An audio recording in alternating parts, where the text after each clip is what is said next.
Now, where were you? Whether a close friend in junior high or high school, or maybe even a friend at UNC Charlotte, an acquaintance, a best friend, a boyfriend, or someone even closer.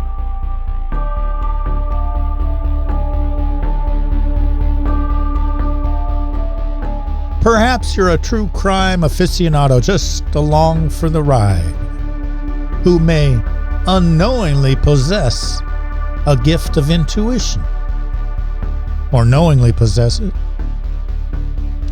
Why, you may even be one who is especially endowed with a mind of logic, of critical thinking.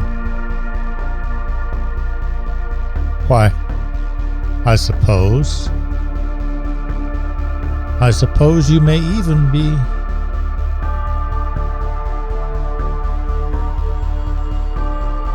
well, in any case, it's only natural to want to be able to go back in time, to follow her, to walk along with her, beside her, behind her, as you follow this, a true mystery. There's an innate interest that wells up inside, rooted, conceivably, deep within one's own psyche. You may begin to feel, perhaps on some subconscious level, and rightly so, that there is a right to know her paths, her footsteps, her travel that fateful morning. And I mean, why not? So much time has passed. Now all the king's horses and all the king's men, they fought like hell, but will she ever be together again? And how about you? How about you, friend? The curtains are all drawn, marking the end. So now then, what's to lose? What's left not to prove?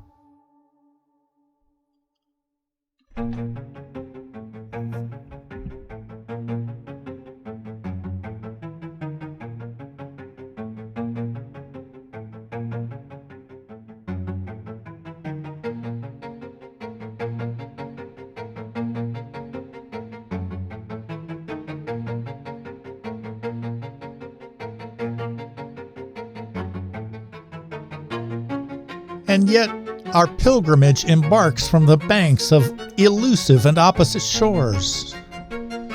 It's the contradictions in the news reports, her timeline. And these are established and competent news agencies here in Charlotte. And this was a huge story. Certainly they knew the importance of her timeline, yet their reporting of it contradicted each other. We've heard that with our own ears. But why? Did you watch it? Did you find the clue mentioned in the last episode?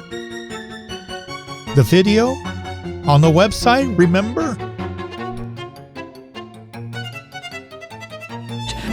While detectives speak to those who last saw her, piecing together her final steps. This video is to represent the timeline for Miss Irina Yarmolenko. Detectives record this timeline video.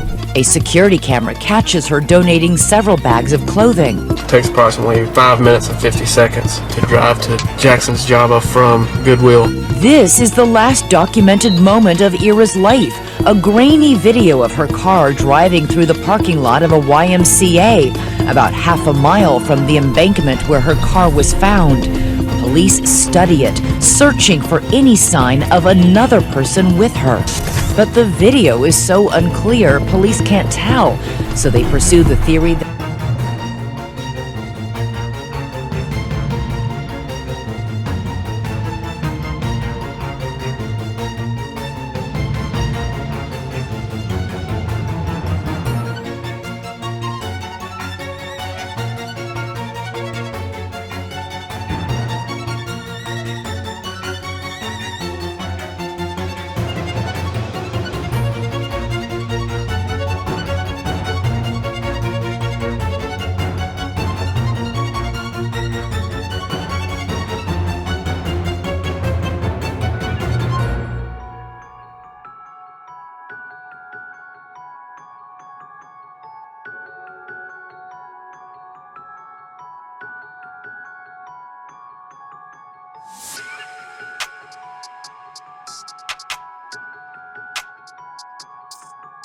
It's simply impossible, Alice remarked.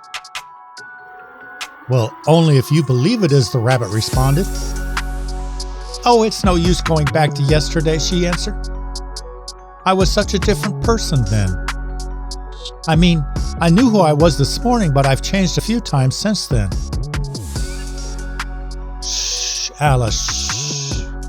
You must close your eyes, Alice. Otherwise, you won't see anything.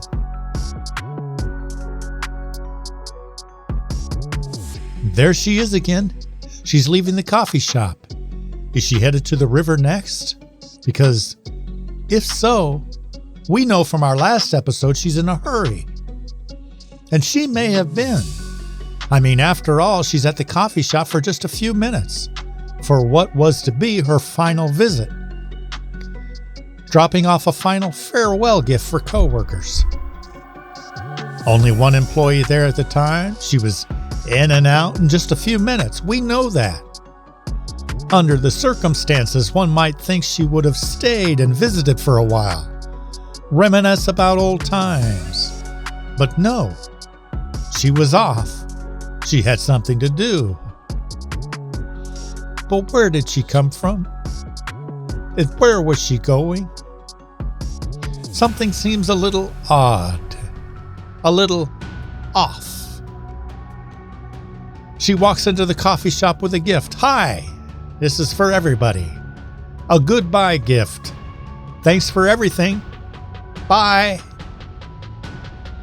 No, that seems a bit too short. Remember, she was there for a few minutes. It must have been common knowledge by that day among the employees that Ira was leaving. Maybe the employee at the time was surprised to see Ira. Or maybe she was a new employee, Ira's replacement, and didn't even know her. That might explain the brevity of the conversation. It might not. I suppose it could have gone something like, this is a gift for everybody. It's a book called Java Trekker. In each cup of coffee, the major issues of the 21st century, globalization, immigration, women's rights, pollution, indigenous rights, and self-determination are played out in remote areas around the world. It's an interesting read. I hope you like it. Yes, it could have gone something like that. But it still seems a little brief, doesn't it?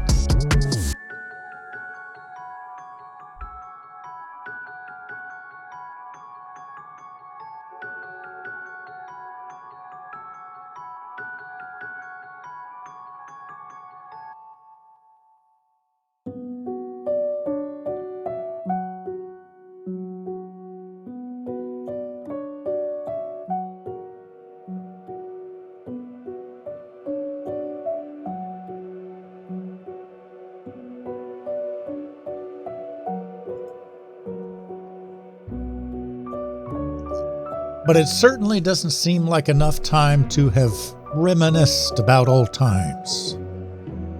Or to perhaps have shared with the new employee all the wonderful things to expect in the new position, if the employee there at the time was indeed a new employee. No. If those conversations took place, they were unusually brief for those kinds of conversations. And we know there was no, I'm on my way to make donations next, or sorry, can't stay long, I'm headed to the river now. I suppose she could have said something like, love you, can't stay long, I've got a bunch of errands to run, which might have indicated her next stop was the Goodwill. But no, something's missing. Something's off.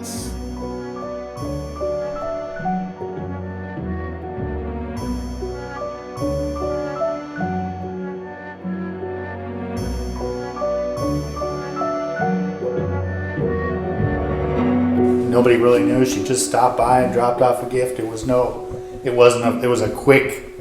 She was there a few minutes. That was about it. That was it. So it wasn't like she sat down. She stopped there, but she was in and out. I mean, it was just like she finished class. It was morning, I don't know, 10, I can't remember now. Morning, stopped in, just excited and, whatever, dropped off the book. And I think we only had the one employee there at the time. And I can't remember if Floyd was there or not. Was he an employee or was he? No, he's a professor. Oh, okay. I don't know. He was a heavier guy, he did computer. He was a regular at Jackson's.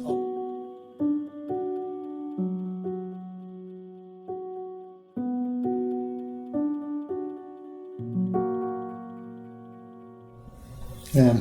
No, there was nothing unusual about it. Nothing unusual. She dropped off that book For the shop. For the shop. For the appreciation and all that.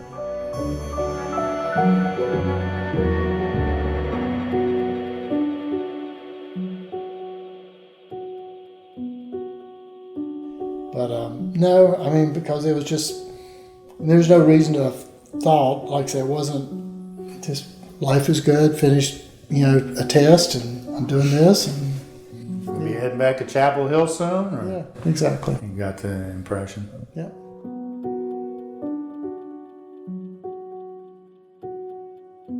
I believe there's evil in the world. There's evil people, and I mean, there are places you go, you're on alert because there could be bad things that happen at that spot. Right. Well, she had no reason to think that. I would have no reason to think it. But, evil doesn't always announce itself, so still, when you see someone that innocent, taken by it, that's the hard part. That's the hard part. That's the hard part. That's the hard part. That's the hard part. That's the hard part. That's the hard part. That's the hard part. That's the hard part. That's the hard part. Suppose you could go back in time. You see Ira walk into the coffee shop for the final time that morning. What would you ask her?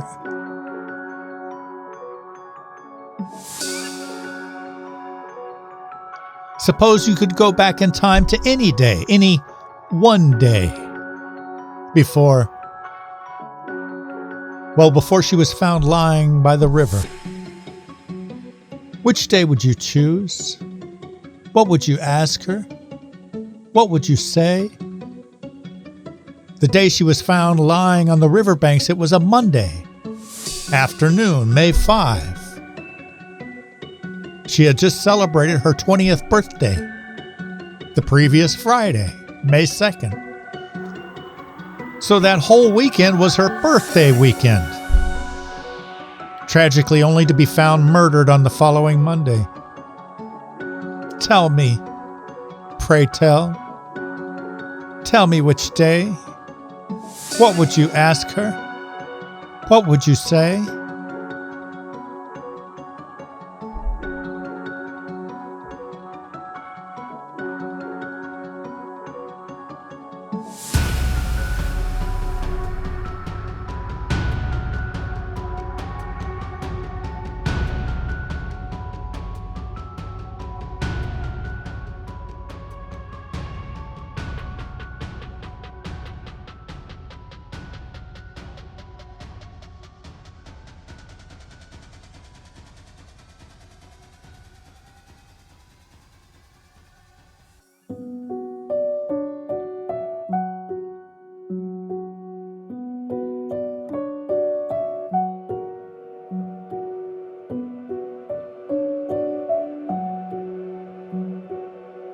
How long is forever? Asked Alice. Sometimes just 1 second, replied the rabbit. Oh, well, then listen carefully, she responded. Why, it's the only way to hear what's not said. After all, Imagination is the only weapon we have in this war against reality. Well then, countered the unicorn, now that we've seen each other, I'll believe in you if you'll believe in me.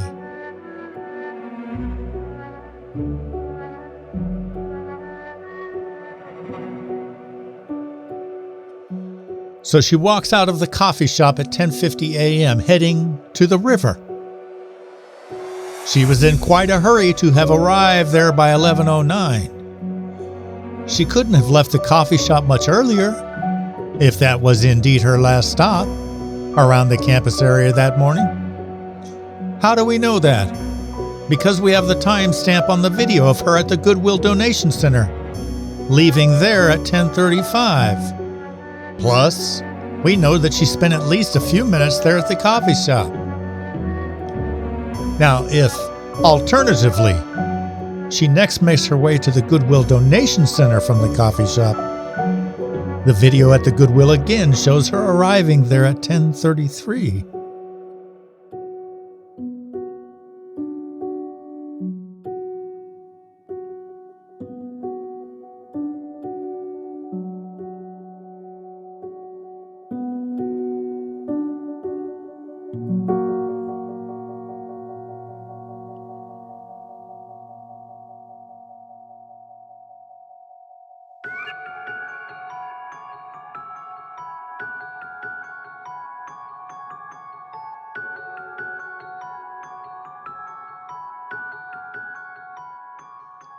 I'm watching Ira at the Goodwill Donation Center on the video online. She reaches in and grabs all of her empty bags and handbags, purses, containers, etc., and gives those to the attendant first. Next, she starts pulling out all of her bags that were full of other items. You see, she knew that empty bags were to be placed in one bin, while the bags that were full of other items were to be placed off to the side to be gone through later.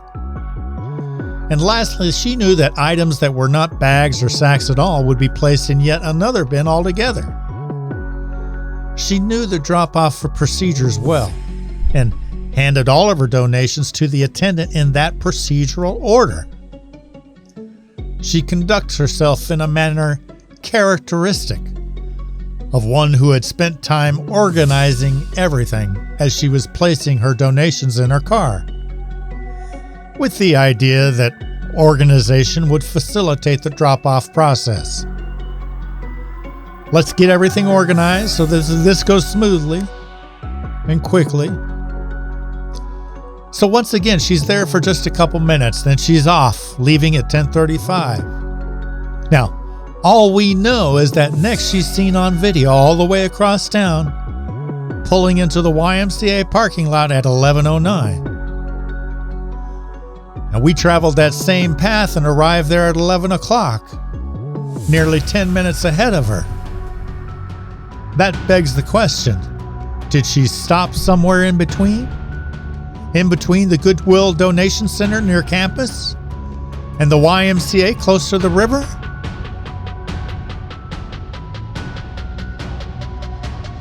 And what about the last episode? We uncovered the exact locations of where Ira's body was discovered on the riverbanks, as well as where the fisherman's fishing spot was. But those locations hadn't been disclosed yet in the map section on the website. But they're there now. And now that we know where these two spots are, there are still a few important topographical mysteries that remain. What was the precise path Ira's car traveled to the river? And what was the precise path the fishermen's cars traveled to the river? Did their paths indeed cross each other?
When we came out at Food Line around 105, we seen the life-saving crew and their boat. Well, I told my brother, I said, well, somebody else has got drowned. I said, they heading that way. Cause about 6 months before that, so we followed, we went down, we were going to the old boat landing. When we got to 85 up here, we looked back.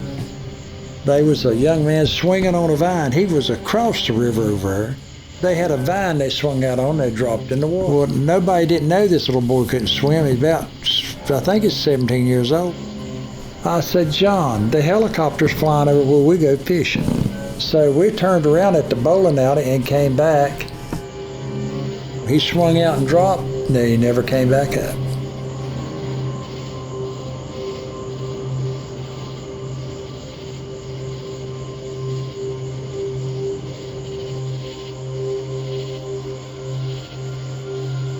Took her groceries home. We went to his house and got his little four-wheel drive Jeep. And that's when we headed down to the river to a fishing hole. That's where we seen the tire tracks through the grass going down that hill. We didn't follow those. We went on down to the fishing spot, and that's where we met a young man in a white SUV, and that he introduced himself as Mark Carver. He was standing behind his SUV fishing, watching his fishing rods. But he had moved up.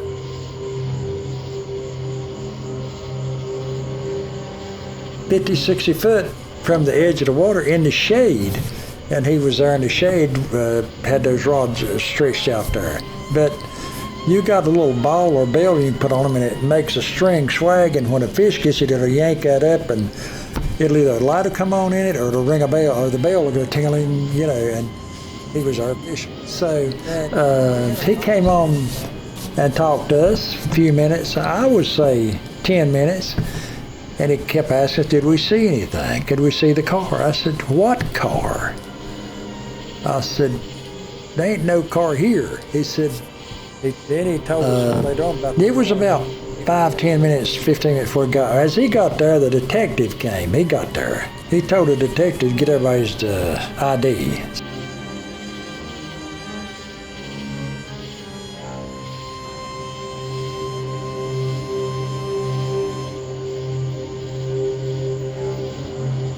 There was a little trail that cut across there, but people walked that river. When I lived in the old house, they walked that pipeline all the time, going fishing down there.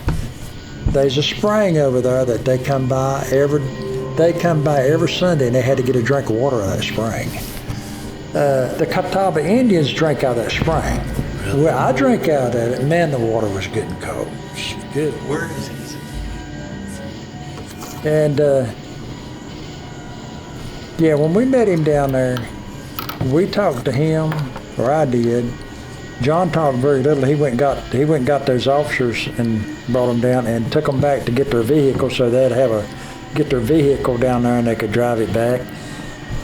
And we talked from about 2:30, give or take 5 or 10 minutes, till about 15 to 3 to Mr. Carver. I did. It was all about his fishing, all about his family, his grandkids. And at 15 to 3, we got ready to go, and he said, well, I got to go too. He said, I've got to go get my grandkids. So he got his equipment. He walked down to the edge of the water and started winding it in. And we left right before he did, but we seen him come out, but we didn't see him come back because he said he left his fishing net.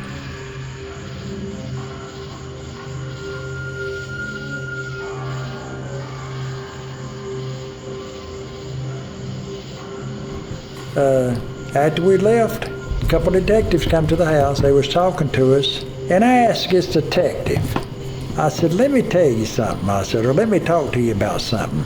I said, I don't think the young lady come in this way. And I just picking at him. I said, if she come in down through the YMCA, and went to the YMCA, I says, you know they got cameras on that place. I said, you could have seen them. You know what he said? No comment. Right quick. I knew then. They seen her. She went to the YMCA, circled, but they did not see nobody in her car. So that gave them the idea that she ran into her killer on the river, and that might be true. Right, yeah. And this is of June of 2008. The site was pretty active that day. It was a hot day, so it wasn't like the workers were taking time off or anything like that. When you came through the property, did you notice the excavation people there? Oh, they were there, yeah. It's a strange thing. When this young lady come through, they were all working. When she was murdered, they wasn't a soul down there working. We wondered about that.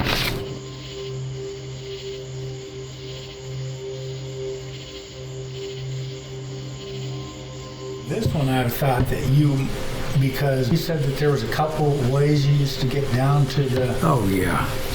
And here is the YMCA, and so here you can see the creek going down to the fishing spot. The plant, let's see, where's the power line at? Power lines are down here, these... No, not power lines, pipelines. We come down the pipeline, too. Oh, is that right? Now, there used to be, was there a place where you come down YMCA, and this is the YMCA, was there a place in the back of the YMCA where there was a little spot where you could go over and go down that way? Yeah, see, you could start right here on 273. And just go right down the right of way? All right, now this is our, let's see. This is Colonial here. Yeah.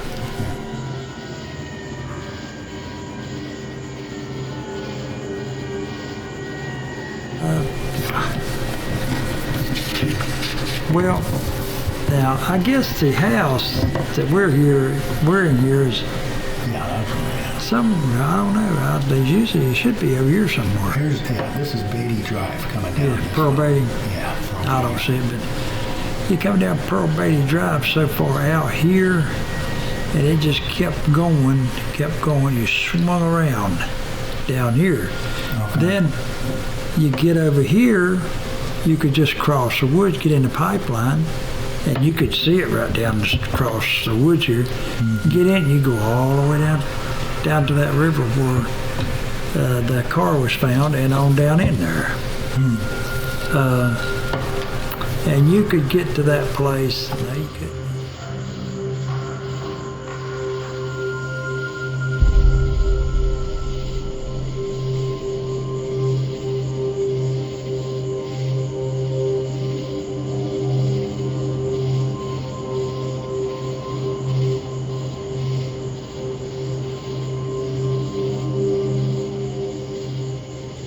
When you were on the scene that day, his tracks would have been from right about here. Yeah. Now she was here. Yeah. So my question was, do you remember? Because this was grown up too with the knee high.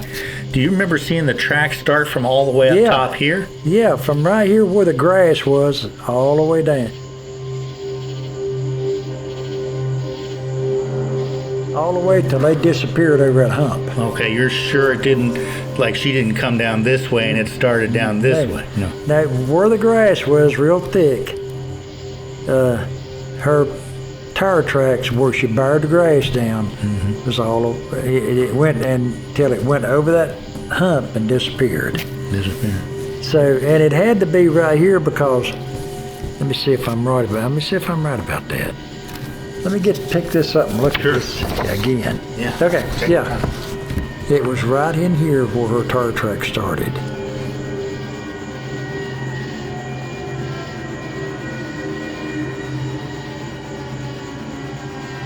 There's two pipelines here. Her car was sitting right here.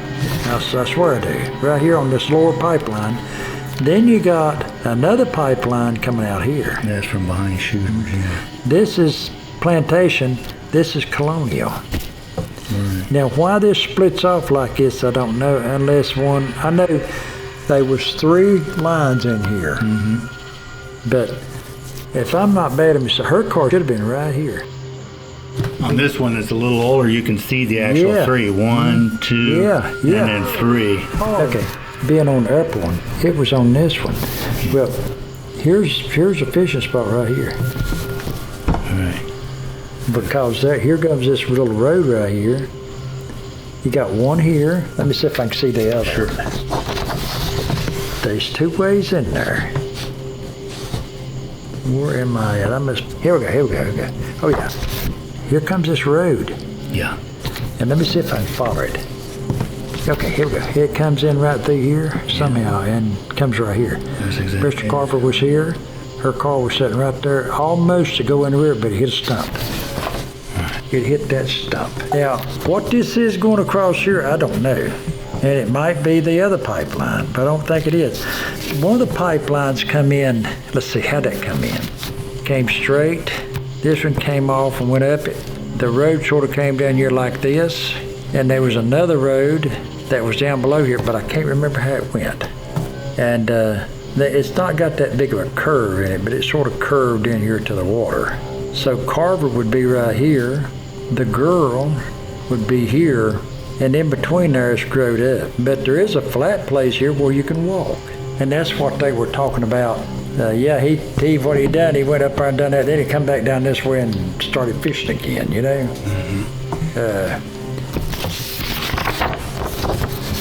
But you see, I'm seeing something else here. Here we go. I'm going to turn around and let you look there. Here we go. We're coming out. Here's a road. Let's see. Here's the pipeline. Looks like here's a road coming down through here. Yeah, that's where the fishing spot is. That's where the fishing spot is. All right, here's another pipeline. Here's a pipeline. You see how they were pushing, you can see a trail. They were pushing this dirt this way, and they were pushing it that way. And I know this was back in 2006, so it was a little bit more clear, but I think that Mark must have came, because remember, his path is down pretty much kind of like that. So I'm wondering, he must have drove from up here. He drove from Pearl Beatty Road, come straight in, down there, and come on down. Got out of the work zone here, come down through this grass, and went out down through here to his fishing spot. Fishing spot, yeah. And he told us, you know, the edge of this grading here.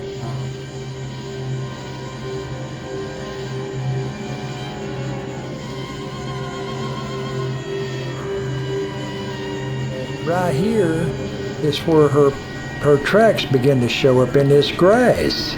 Now, could that have been the officers' tracks that went? No. Nobody had got there yet. They were on foot. They were on foot. So you're definitely sure that... I'm definitely. There's one set of tracks that went down. Gotcha. That's all. One set. And they started all the way up here. They started in this high. The grass was just about between my waist and my knees, because Plantation Pipeline comes through in October and cuts that grass. It grows up during it. And that grass had turned just as green and pretty and green on that thing. And it had buried it down where both tire tracks had went down through there. And I said, look at there. Somebody had been down through there in a Jeep. I said, it must be trying their Jeep out. But we didn't see nothing coming out. Right. And didn't think anything about it, because we'd seen that before, you know. Right. And the tracks, I mean, like you said, the hill goes like when that. When the hill went down, that's when we lost the tracks. But we didn't drive down there to look. Right. We just went on down to the river. And to your recollection, did it seem like it went straight down, or did it kind of curve? It went straight down, just like somebody drove it down. Drove it down. Mm-hmm. And what was interesting, too, is that you had mentioned that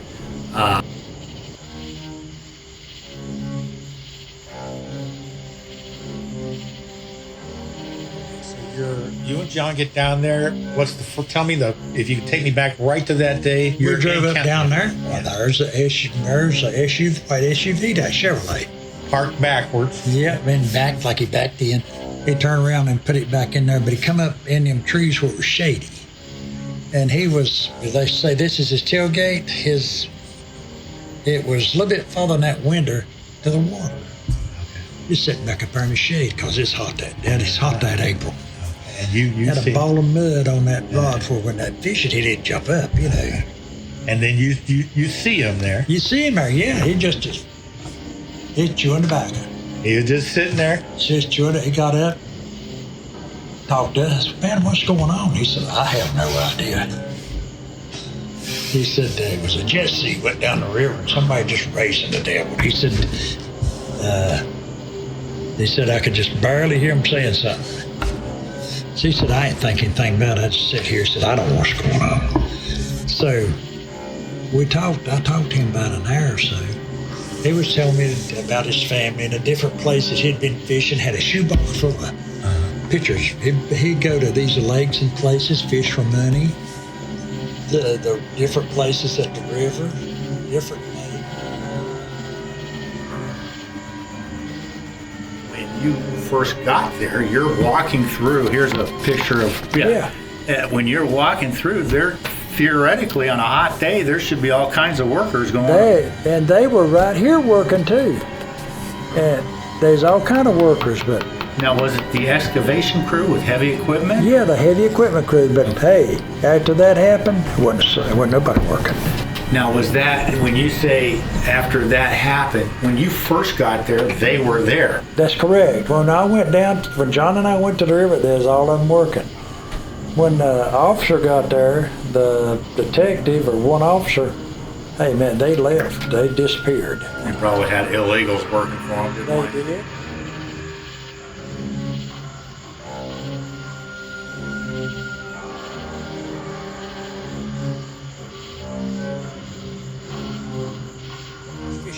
Right. Now, as you get up to him, you see him in the back of the Yeah. SUV. He seems pretty relaxed at that point. Or he was relaxed, chewing his tobacco. Chewing his tobacco, just sitting there. Okay. He thought best talk to me for a good walk. John went up the road there and picked up the police officer and told him down there. He come down there and got our ID, but Carver, just like us, introduced himself to us, and I didn't shake his hand, but he introduced himself, and I told him who I was, and I said, that's my brother John. So he saw you coming down, and he got up and introduced you, or you came to him and he got up. Yeah, no, we come to him about Right, what I was going. He said he didn't know, but when the officer come down, Officer Ellis, come through the other way, right? yeah, he come. I said, what are you doing over here, man? Yeah. He said, I'm trying to get across this grass. I said, you'll have to go up yonder. I said, what are you doing down here anyhow? Right. He said, well, he got over and he said, can you see the car? I said, what car? Right. Me and Carver done been talking. I said, what car? He said, ain't no car over here. He said, yes, up yonder. We walked up there at the edge of the water. The water was down about far near that couch, but you still couldn't see nothing up there. Right. No, you couldn't. There's a bunch of boats up there and 2 jet skis. And a John boat? No, it was a pontoon. Was it a pontoon? Yeah, had a smart-ass police officer in it, you know. Oh, that was after the cops got there. Yeah, he's smart-ass. Now, when you first you saw Carver and you said, well, what's going on? At that time, there had to be, because that's what drew you to that area was the helicopters. So The helicopter was there. The pontoon boat was out there. There was a bunch of boats out there. Policemen out there. Then there was the crime lab come after we got out there. Gotcha. So when you're talking to Mark, were you thinking, what's going on over? Because it must have been right above you at that point. But you couldn't see nothing. You couldn't see the car. Could you see the helicopters, or you could hear the I helicopters? could see it and hear it once you walked, but you couldn't see that car. And that police officer said, yeah, I said, there's a car up there.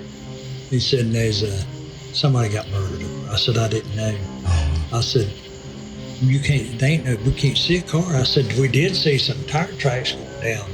Right. But I said, we just took it for granted it was a Jeep, because at that point, the way that went off, those guys down there took their 4-wheel drive, and if it was a real Jeep, a good Jeep, it would come out of there. If it wasn't, there's a little side road you come up through there. Well, yeah, that's what we were looking at last time. We had some pictures. I got some more pictures too. Okay.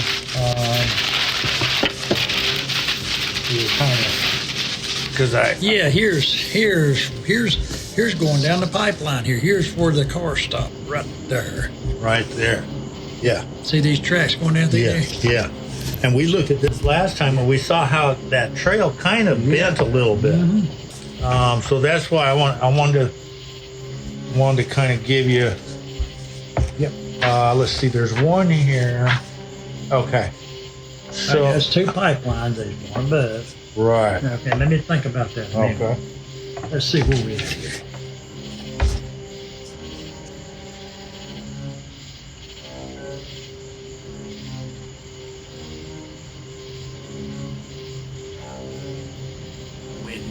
first got there, you're walking through. Here's a picture of when you're walking through, they're theoretically on a hot day, there should be all kinds of workers going on. And they were right here working too.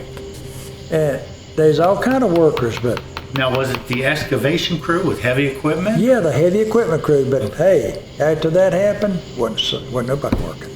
Now, was that, when you say after that happened, when you first got there, they were there? That's correct. When John and I went to the river, there was all of them working. When the officer got there, the detective or one officer, hey man, they left. They disappeared. You probably had illegals working for them, didn't you? Shoot, we couldn't get back down there. And you know, that makes sense because if can I use just to draw this? Because if she came in this way. Yeah. See, she come in, but. She pulled in here and then pulled right back out. Yeah, that's right. Went right, come on down through. Come right through here. Yeah. Now, really, the only way to get to the river following this path is going all the way down. That's right. She went all the way down. Then took a right here. That's right. And then went down this pipeline. That's right. Mm-hmm. Boom, she was there. And I think that's where, and that makes sense because you just said that you'd come on this side. Yeah. You'd come all the way through there, and that's where, and you ended up here, and then that's where you saw the tracks start in the grass. Mm-hmm.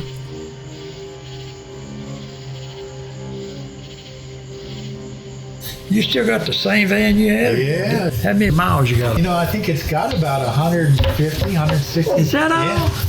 That old Chevrolet truck I got sitting down yonder at the building, it's got 230,000 miles on it.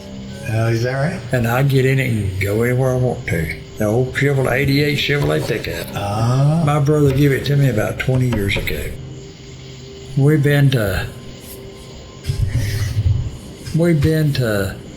Myrtle Beach, I don't know how many times.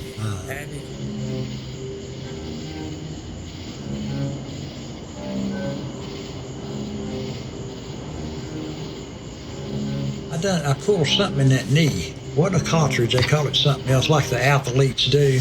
Torn tendon or something? Yes, something like that. I don't know what it is. Yeah, I'm trying to get everything back together. Well, everything looks great. Wanda's been helping you out too. Oh, yeah. How'd you and Wanda meet? We met on the internet. Oh, did you? Yeah. Oh, wow. We both wasn't going to get married. But you know, when we seen each other, our bobby socks rolled up to our knees. Then we knew it was time. That's great. And she was here? Or? Now, she's from the capital. Oh, okay. She's from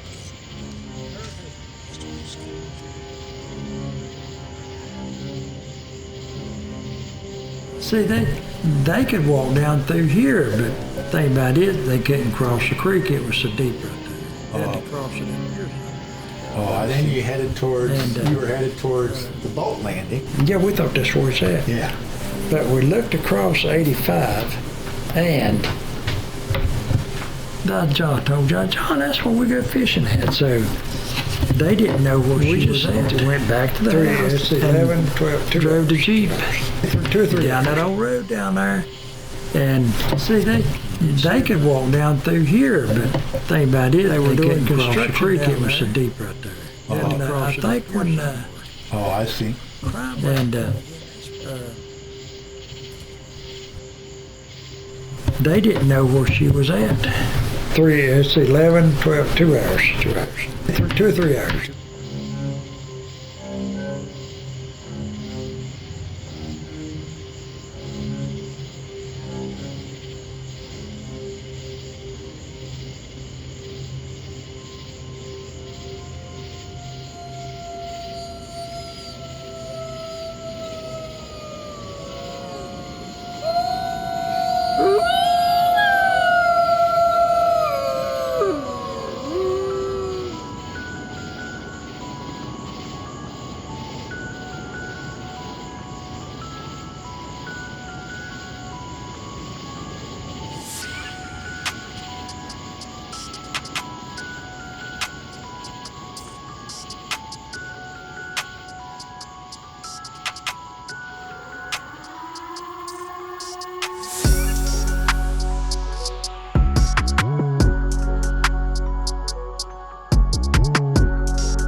Dr.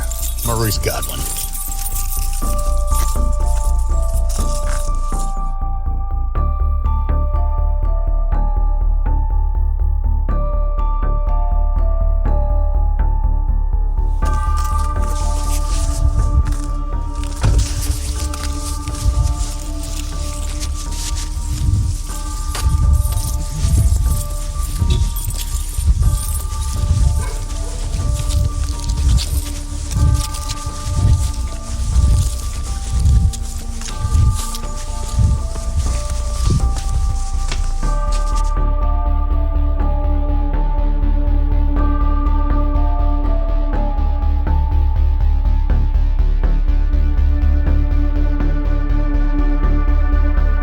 Dr. Godwin.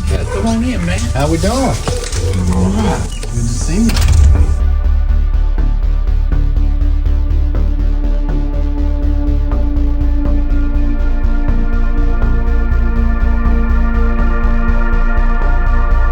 Good to see you, man. All right, how you feeling? Been going all right. Yeah? Yeah. We can set the chat and then Okay. we can go get something to eat later, okay? Yeah, that sounds good. Okay. Maybe what I should do is get my files and that Okay. sort of stuff, bring that in. Okay. Okay, let me get that.